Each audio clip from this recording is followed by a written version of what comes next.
Hello, everyone. Welcome to an overview of the CAASPP dashboard in the Parsec Analytics Standard section of our dashboard environment. We're going to go over just a brief, like, what's here, why is it here, how does it work? We'll get into more detail in a later video, but this is just meant to be an introduction. So as you log in, the CAASPP dashboard for the time being will be the first dashboard you see selected on your left in blue. And it's going to contain the data from the CAASPP research file that's released by the state by October 15th at the time of this recording, but they're obviously working on moving that closer to the administration of the test itself for analysis purposes. And so all of this data is going to be FERPA compliant, de-identified, and we've just made it more useful, given it context, given it visuals, to help bring new life to your use of that data. So a couple things here. I'm going to go ahead and go full screen for this dashboard. And this will be true of all the standard analytics dashboards. And I'm going to click on this little drawer icon up here in the top left.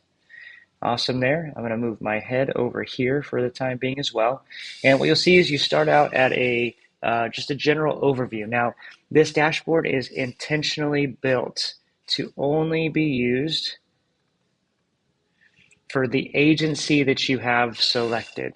Just as an example, if I have district selected, this data is not correct in here until I select a district, right? If I have, so now I got to open up all of them because I isolated the results.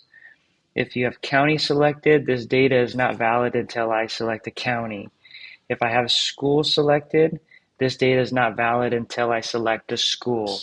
And then state is the only one that will be valid from the jump, okay? So the way that these dashboards work, you've kind of seen, we have these filters at the top, and depending on the level that you have selected, you'll have use of these. If you select school, then you'll have these light gray ones available to you.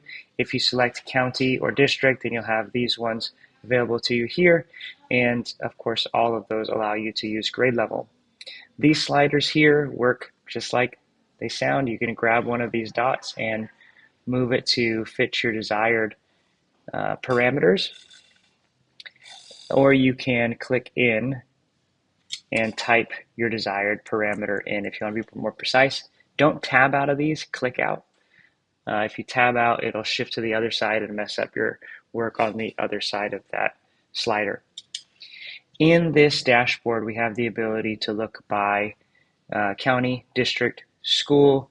We have the ability to sort by district type, by grade served, if it's a charter school, student groups, etc. So all these filters are just taking the data to the research file and making it more useful.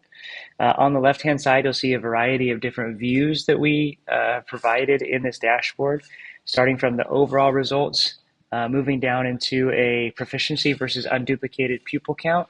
And this is looking for any of those outliers that are high performing for a higher percentage of unduplicated pupils. So SED, homeless, foster youth, English learners, etc. And the reason for that is typically in the state, if you want to follow proficiency, you follow affluence. And if you see outliers, that's definitely something worth investigating, exploring, and identifying what the root causes are. The ranking tool allows you to look at your school system in context. We'll get more into that in another video. Rankings over time is the same thing, just looking longitudinally. And then down here under additional reports, you have your trend analysis, where you can look at the data over time for an individual school, district, county, or the state. And you can click on these two buttons over here to the right to get further in. Results by student group is just going to look at the data by student group. It's pretty simple. You can select multiple student groups over here in the student group filter, and it's going to show you their performance for whatever agency you've narrowed the data for. And then claim area, this is where you're going to find claim area data for the modified test and before that. But the modified test, they do not release claim area data on the student level at this time. And so this is where that's going to be housed. Then the last one is a custom data export tool where you can adjust the filters to fit whatever parameters you want, and of course export that into a Google Sheet or a CSV using the little three dot in the top right corner. It's taking a second to load.